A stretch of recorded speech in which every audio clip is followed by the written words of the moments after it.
When my grandpa left me his $1.2 million property, I put everything under my lawyer's control, quietly. Yesterday, my sister barged in with Dad, smirking. We switched the deed to my name. Pack your stuff. I just asked, are you sure about that? 2 days later, they came back with a locksmith. And went pale when they saw who opened the door with my papers in hand. You think you know betrayal until your own family tries to erase you, not just from their lives, but from your own home, from your very memories. And they do it with a smile. It always starts with something small, doesn't it? A casual comment, a strange glance, a red flag you rationalize away because, well, it's family. For years, I, Caleb, just existed in the quiet background of my life, especially when it came to them. I wasn't the golden child or the rebel. I was the quiet grandson, the one who nodded politely at family gatherings in Denver, then slipped away before dessert. It was easier that way. But sometimes, being invisible can be your greatest asset, especially when you're playing the long game. This story, though, truly begins with my grandpa Arthur. He was my mom's dad, a wiry old man with a gravelly laugh and the patience of a saint. The kind of person who could fix anything, grow anything, and find peace sitting on the same porch swing for decades. He didn't say much, but when he spoke, people listened. Grandpa Arthur owned a small cluster of properties outside of Maplewood Heights, near Denver. Nothing fancy, but land that grew more valuable every year. One of those properties was his home, a modest, charming house with a wraparound porch, a little garden, and a massive oak tree that defined the skyline. That house was his heart. He built it in the 70s, raised my mom there, and even after she left and struggled, his door was always open. For me, that house was a sanctuary. I spent summers there, and winters too, when things at home got tense. Grandpa Arthur never said it, but I knew he saw through the chaos. He knew how my mom let people walk all over her, how my dad only appeared when there was something to gain, how my sister Chloe could turn from sweet to venomous if it served her. Yet, Grandpa Arthur never tried to change anyone. He just observed. Waited. I guess I learned that from him. When Grandpa Arthur passed last spring, it hit me harder than I expected. I was the one holding his hand in hospice. I handled the funeral arrangements. I stood up and gave his eulogy while Chloe dabbed at dry eyes with unnecessary tissues. My mom was a wreck, understandably, but my dad barely spoke. He just stood at the back, arms crossed, scanning the room like he was waiting for a check. I remember thinking, what are you even doing here? Then came the reading of the will. Grandpa Arthur had a lawyer, a no-nonsense older gentleman named Mr. Harrison, who looked like he hadn't smiled since the Cold War. We all gathered in his Denver office, Mom, Dad, Chloe, and me. Chloe was dressed like she was going to brunch with influencers, tapping on her phone as if the outcome was predetermined. I sat next to her, quiet, observing. I noticed the little things, how Dad's ears perked up at the mention of a property, how Chloe subtly leaned forward when Grandpa Arthur's house was said, how my mom just looked utterly exhausted. And then Mr. Harrison read the line, to my grandson, Caleb, I leave the residence located at. I didn't even hear the address. My brain just stopped. I blinked. Once, twice. Chloe's head snapped toward me. My dad's lips parted, but nothing came out. My mom let out a soft gasp, then covered her mouth. Grandpa Arthur left the house to me. Not the family, not to be shared, just me. I didn't understand it at first. I didn't even want it to, honestly. But the more I thought about it, the more it made sense. I was the only one who truly loved that house, not for its value, but for what it meant. I had memories in every room. I knew how to fix the squeaky floorboard in the kitchen. I knew which part of the garden got too much sun. It wasn't just a house. It was his house. Our house. Mr. Harrison explained the transfer process. That's when the air in the room shifted. Chloe smiled, too wide, too calm. My dad leaned back, recalculating something. Mom whispered, "Are you sure that's what he wanted?" And Mr. Harrison gave her a look that said, "Yes, very sure." He had Grandpa Arthur's handwritten notes, his exact instructions. There was no ambiguity. Afterward, Chloe caught me in the parking lot. "Congrats, Caleb," she said, her voice dripping with sugar. "Guess you finally got something out of being the favorite." I blinked at her. "I wasn't the favorite." She smirked. "Sure, keep telling yourself that." That was the first real crack. In the weeks that followed, I moved in quietly. No big show. I just started cleaning, restoring the garden, fixing what needed fixing. I worked remotely, so I could stay full-time. I thought Chloe and Dad would move on once the shock wore off. I figured it stung, but they'd come around. I was wrong. It started with the visits. Chloe would swing by unannounced, iced coffee in one hand, phone in the other, snapping photos of the house like she was listing it on Zillow. Just documenting, she'd wink. Then Dad started dropping hints. "You know, maintaining a house like this is a big job. Maybe you'd be better off selling and splitting it." I politely declined every time. Then Chloe showed up with a measuring tape. I watched from the porch as she walked the perimeter like a contractor, muttering and scribbling in a notebook. "What are you doing?" I asked. "Just checking something," she said without looking up. "For what?" She glanced up, tilted her head. "You know, if you ever decide to be reasonable." That night, I called Mr. Harrison. I told him I had a feeling something was coming. He listened quietly, then said, "I'll take care of it. Just keep your head down." So I did. I signed everything over to his control. Title, deed, estate management. Legally, it was all mine, but now no one could touch a thing without going through my lawyer. It felt safe, like putting my legacy in a vault. But apparently, that just made them more desperate. Chloe stopped coming by for a while. So did Dad. Things got quiet. Too quiet. Until yesterday. And that's when everything exploded. Chloe and Dad came storming up the driveway, Chloe waving a piece of paper, grinning like she'd won the lottery. "Guess what, Caleb," she said with fake cheer. "We transferred the deed. It's in my name now, so pack your stuff." I stood there, blinking. "Excuse me?" Dad chimed in. "We took care of it. You don't need to worry about the legal stuff anymore."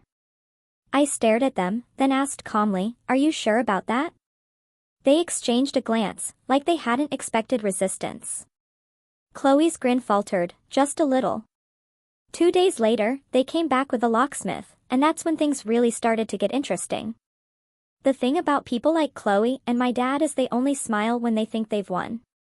That day, they showed up with the locksmith.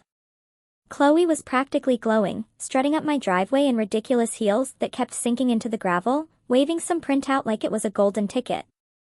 And my dad, always the silent partner in her schemes, trailed behind her, arms folded, nodding like a mafia boss approving a hit. I was sitting on the porch, a calm mug of coffee in my hand. I didn't say a word at first, just watched, observed. Grandpa Arthur would have done the same. I knew what was about to happen, and I wasn't going to give them the satisfaction of a reaction. Chloe stopped at the bottom of the steps and held up the paper. "You're trespassing," she declared, loud enough for the poor locksmith to hear. The guy looked uncomfortable, glancing between us like he realized this wasn't the job he signed up for. "You heard me," she went on. "This house is legally mine now. The deed has been transferred. You're living here illegally, Caleb." My dad added, "Don't make this harder than it needs to be." I just sipped my coffee. "Interesting." Chloe narrowed her eyes. "What's that supposed to mean?" I stood up slowly, took one step toward them, and tilted my head. "You're sure about that deed?" She hesitated for just a second, just long enough to tell me she wasn't. "Not really." But she'd already committed to the performance, so she doubled down. "Of course, we are. We had it notarized and everything. Uncle Russell helped. He's done it before." That made my stomach twist. Uncle Russell was our mom's older brother, a sleazy real estate agent who skirted the line of legal and ethical like it was a tightrope. If they got him involved, it meant they were serious, but it also meant they were sloppy. I see, I said.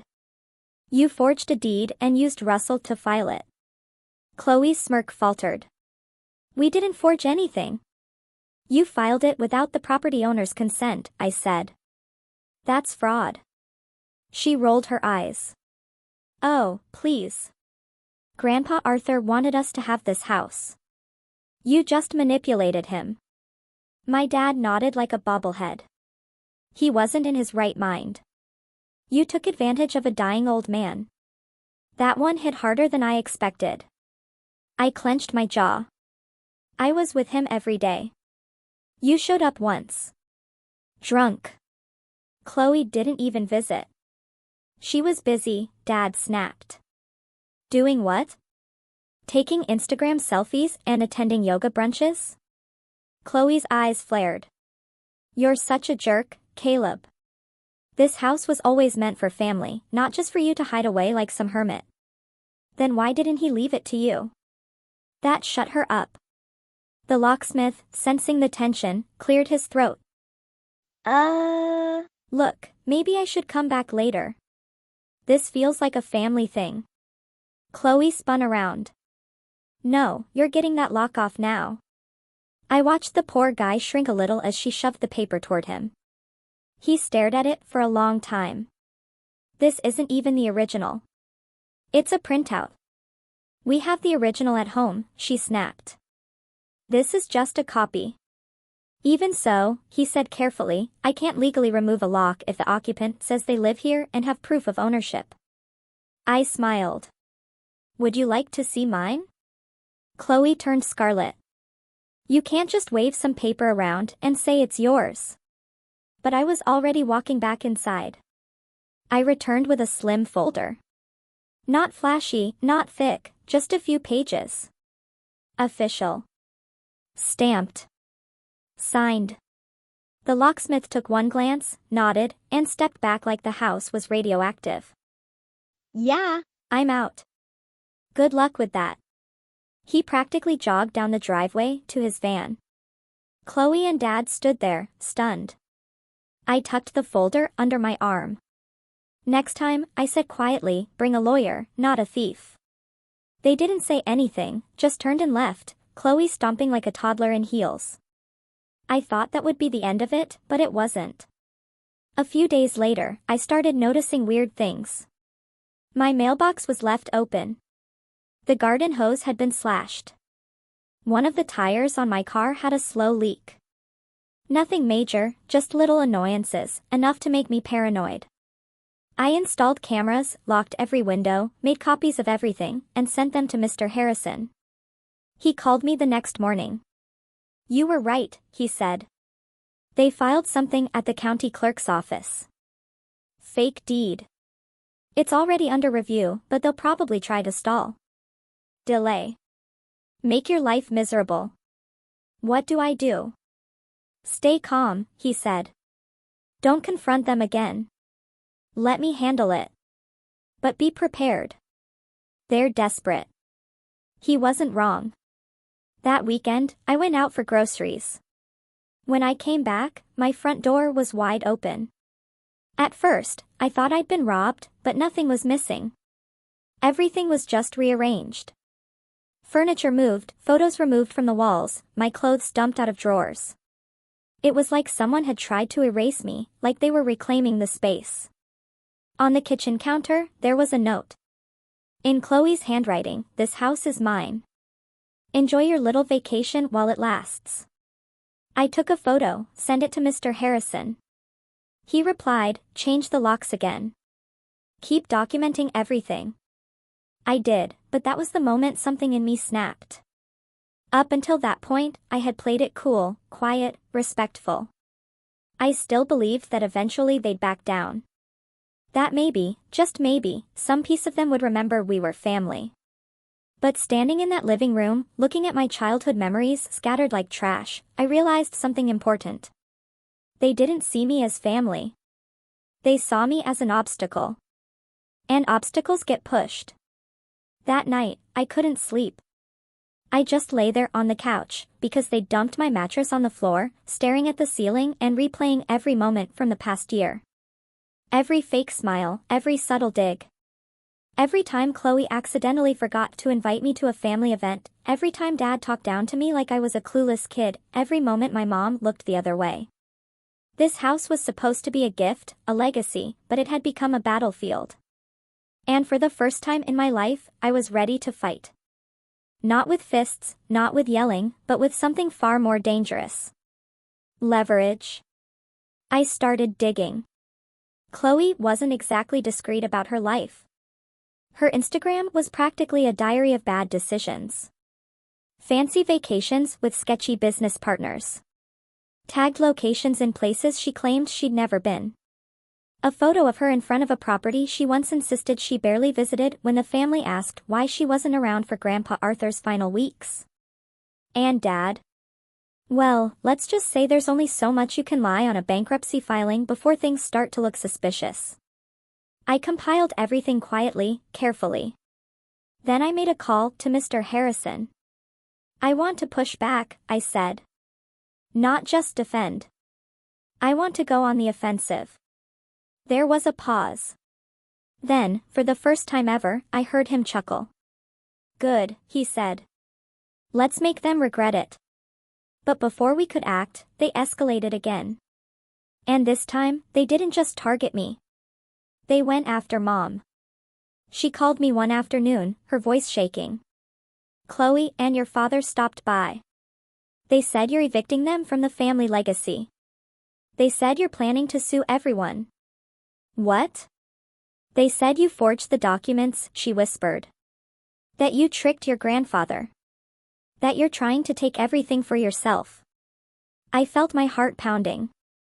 And you believed them? No, she said. I don't know what to believe anymore. That broke me a little. I had always tried to protect her, to keep her out of it, but they dragged her into the middle because they knew she wouldn't know how to respond. They're lying, I said. You know that. I want to believe that, she whispered. But I don't want this to tear us apart.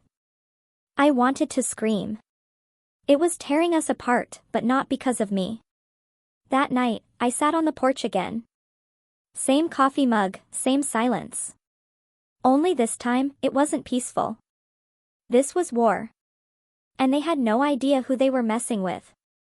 I had documents, recordings, witnesses, and I had something they didn't. Patience. But what they did next, that blew everything wide open, and I wasn't ready. Not even close. It's a weird thing watching your world unravel in slow motion. You don't even notice the seams at first. You think, I can handle this.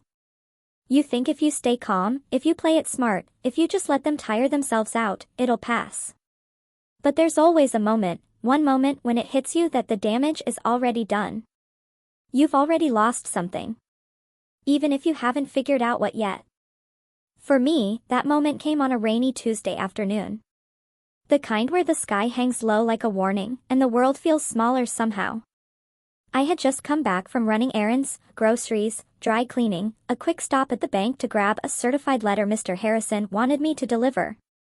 And I knew something was wrong before I even turned onto the street. There were cars in the driveway.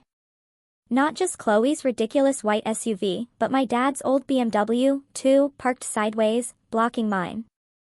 The front gate was wide open, swinging in the wind. My stomach dropped. I pulled over a few houses down and walked the rest of the way. That's when I saw it. The front door was open, not unlocked. Open. Chloe stood just inside, hands on her hips like she was posing for a real estate brochure. My dad was in the living room sifting through boxes I hadn't even unpacked yet. And next to him, God help me, was Uncle Russell. He was wearing this smug little smirk, talking on his Bluetooth headset like he was brokering a deal for a beachfront condo. The moment he saw me, he held up a finger, like, I'll be with you in a sec, and kept talking. What are you doing? I asked, trying to keep my voice steady. Chloe turned, absolutely beaming. You're late. We figured you wouldn't mind if we got started. Started with what? She walked over and handed me a crumpled piece of paper. It was some fake notice, typed up on what looked like a word template, full of legal-sounding gibberish. Something about eminent domain and restoration of rightful ownership. It wasn't real. I knew that. But it looked real enough to confuse someone who didn't know better. You broke in, I said, louder now. We reclaimed what's ours, Chloe snapped. You've been squatting here long enough. I turned to my dad. You really let this happen? He didn't even look up, just muttered, should have been family property from the start. That's when it hit me. This wasn't just about greed. It wasn't even about the house. It was about control. They hated that Grandpa Arthur had chosen me. That I'd been handed something they assumed was theirs by default. And now they were rewriting history to make it make sense. I left without another word. I knew better than to try and reason with them when they were in that state. I called the police, thinking maybe, just maybe, they'd intervene. But by the time officers showed up, Chloe had flipped the script. He broke in earlier this week and started squatting, she said, tears in her eyes. My grandfather left this house to the family. He's mentally unstable. We're just trying to make sure he doesn't hurt himself. It was masterful. Absolutely unhinged, but calculated. And worst of all, she had documents. Fake, sure, but they were detailed. They even had a bogus letter from a psychiatrist saying I was displaying signs of paranoid delusions related to inheritance disputes. The officer looked at me like maybe I was the one lying. You're going to need to clear this up with the courts, he said. We can't make a call here without proof. Proof? As if I didn't already have a binder full of it. But at that moment, standing in the rain with a grocery bag soaking through and 2 cops questioning my sanity, none of it mattered. They had possession, and that was enough. I went back to my car, drove to a cheap hotel on the other side of town. I didn't even have the energy to call Mr. Harrison yet. I just sat there in the dim yellow light of a stained motel room, my clothes damp and my thoughts spinning. That night, I stared at the ceiling for hours. Not angry, not yet, just tired. For the first time in my life, I felt truly, deeply alone, like I could vanish tomorrow and no one would notice. My mom had gone quiet since the incident, probably overwhelmed, or worse, starting to believe them. Chloe had turned from a bratty sister to a full-on predator. My dad had never loved me. Not really. And Grandpa Arthur? He was gone. The only person who ever saw me. I hit bottom. Rock bottom. And maybe that's what I needed because the next morning something changed. I woke up, showered, and sat at the little motel desk with my laptop. And I started writing, not to vent. Not for therapy. But to document every incident, every lie, every piece of evidence. I laid it all out chronologically, meticulously. I created timelines, attached photos, cross-referenced dates. I even uploaded old videos of Grandpa Arthur talking about the house, about why he wanted me to have it. It was like a dam breaking. I wasn't just fighting anymore. I was building a case. Mr. Harrison called later that day. I got your photos, he said. I've never seen someone so thorough. I want to sue, I told him. You'll win, he said simply, but it'll take time. Months, maybe. Then we start now.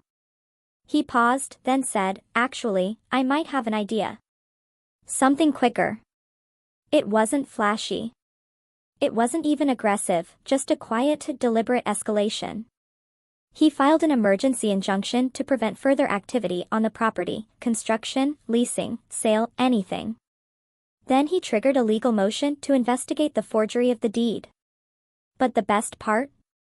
He looped in a title insurance investigator, someone who loved this kind of mess. Within days, Chloe's fake documents started to unravel.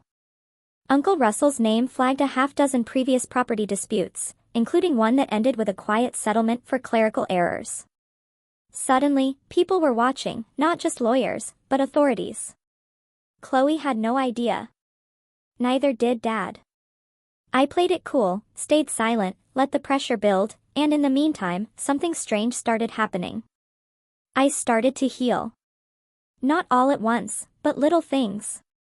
I reconnected with an old friend who offered their guest room. I got out of the hotel, started going on long walks again, cleared my head. I even started freelance consulting on the side, something I hadn't done in years because I'd always felt like I wasn't good enough. But now I was too angry to feel small. I was discovering something Grandpa Arthur had always hinted at, but I'd never really understood until now. Power isn't loud. It's quiet. It's the person who listens instead of shouts. It's the one who documents, who waits, who prepares. Power is control, and control is knowing when to strike. That's when the email came in from the county recorder's office. Subject line, urgent, fraudulent deed investigation update. And what it contained was the spark that would change everything. I must have read the email 10 times, just staring at the screen while the words soaked in. It was short, clinical, and free of drama, which weirdly made it even more satisfying. The investigation into the contested deed has confirmed multiple inconsistencies in signatures and notary records. A formal hearing has been scheduled. Interim property control will revert to the original recorded owner pending final judgment. Translation, they were caught. Chloe, my dad, Uncle Russell, they'd pushed their luck too far and now the legal system was finally taking notice. It wasn't over yet. Not even close. But this was the opening I'd been waiting for. The moment where the tide starts to shift. And I didn't want to just get justice. I wanted them to feel it. All of it. The betrayal, the humiliation, the blind, greedy arrogance of thinking they could walk into my life, rip out the one piece of my legacy that mattered, and smile while doing it. That email was the spark, but the setup, that was going to be art. I called Mr. Harrison that night. He was calm as always, but I could tell he was pleased. They overplayed their hand, he said. We'll get your house back, Caleb. But if you want more than that, we need to go deeper. I do, I said. I want everything they've done on record.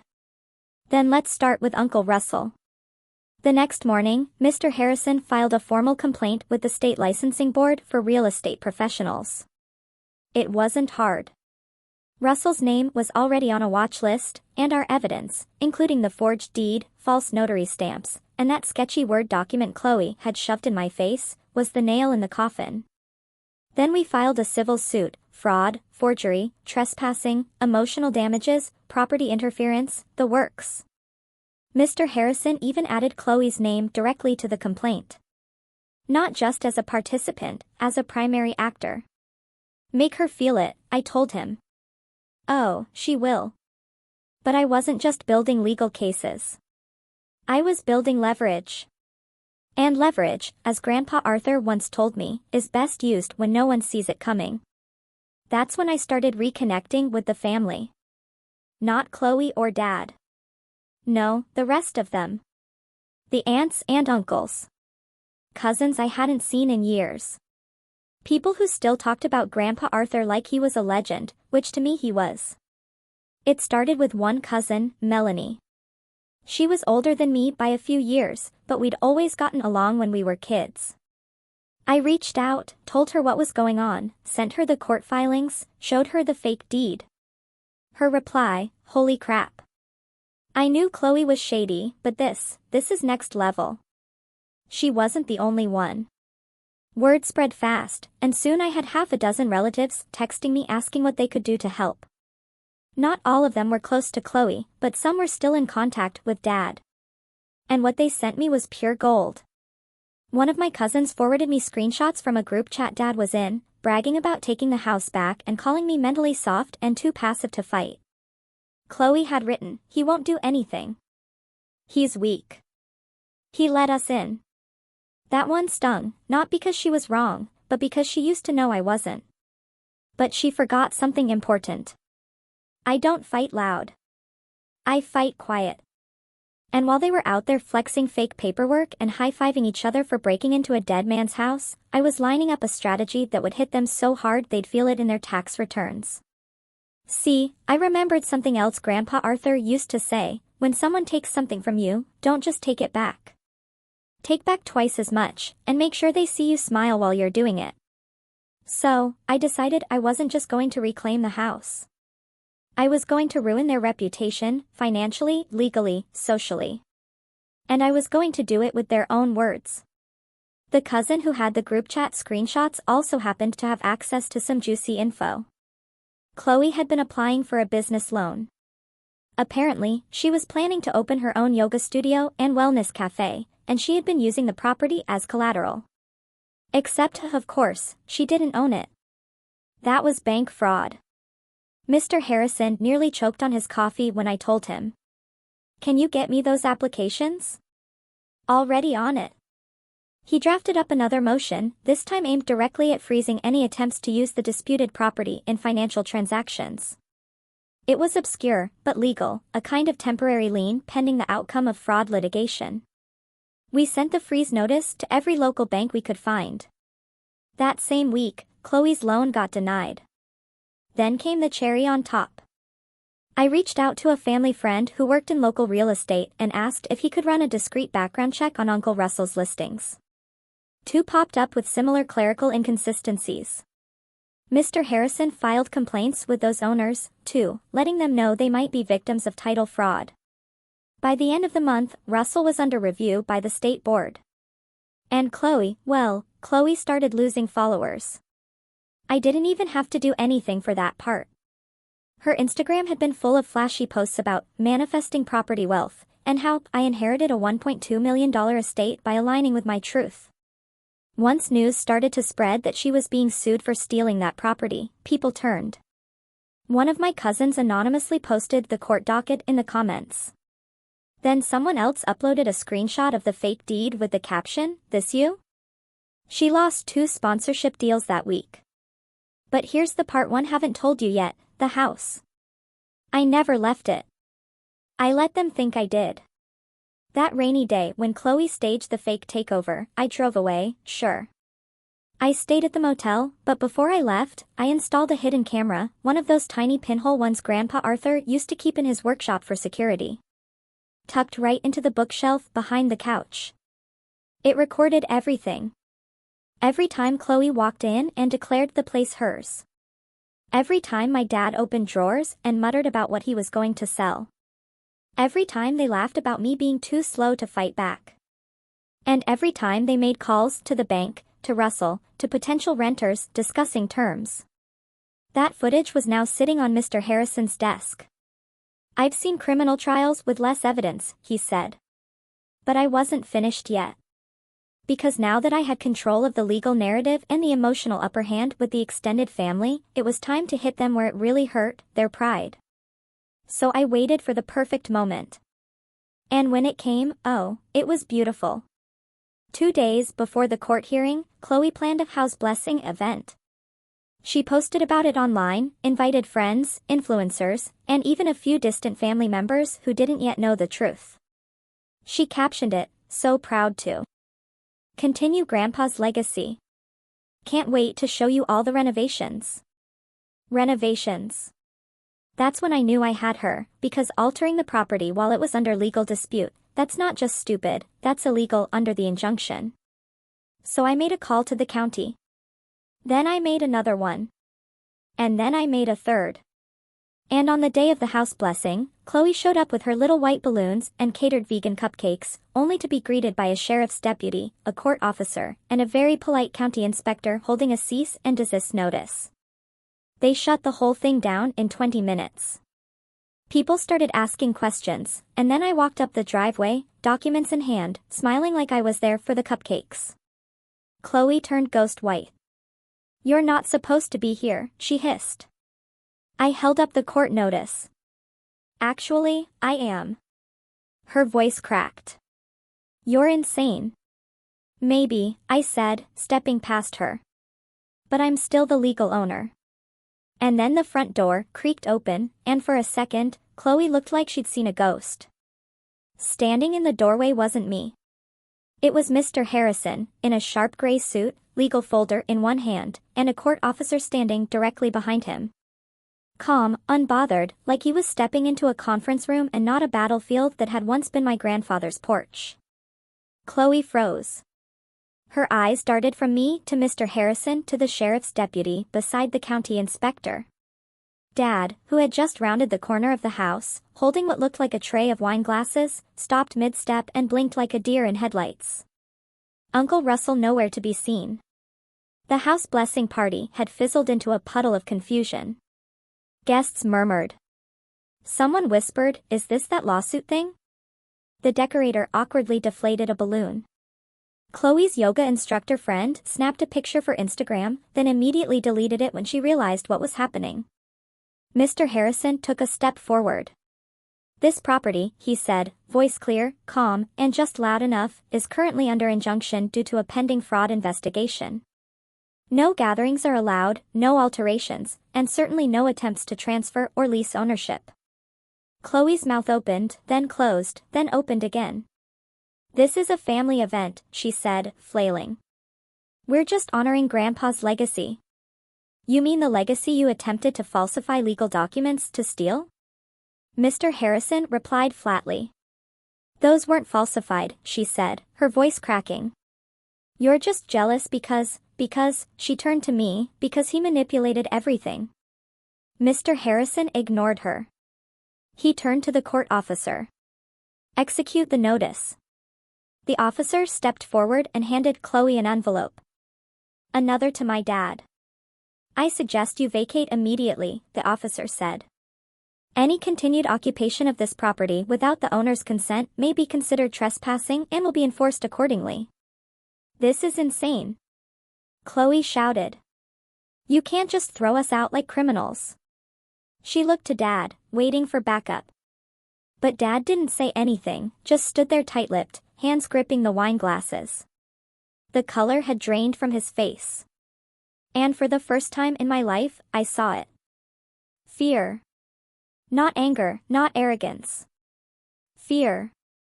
Because even he knew this was over. I stepped forward. "Let me be very clear. You broke into this house. You staged fraudulent documentation. You attempted to use the property as collateral for a business loan. You tried to sell it. You had no right." Amanda was shaking now. "We were just trying to take back what should have been ours."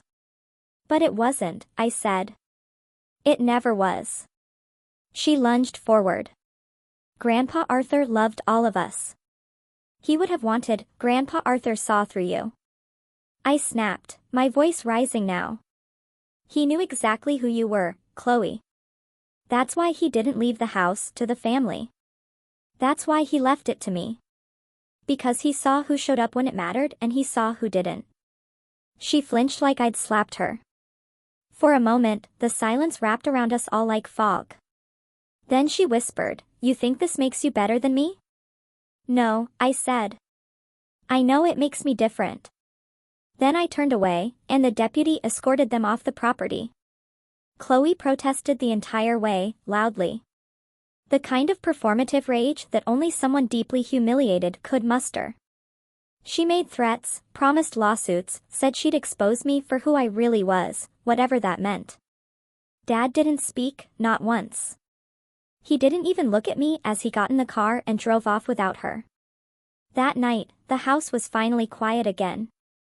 For the first time in months, I walked the halls and didn't feel like a trespasser in my own life.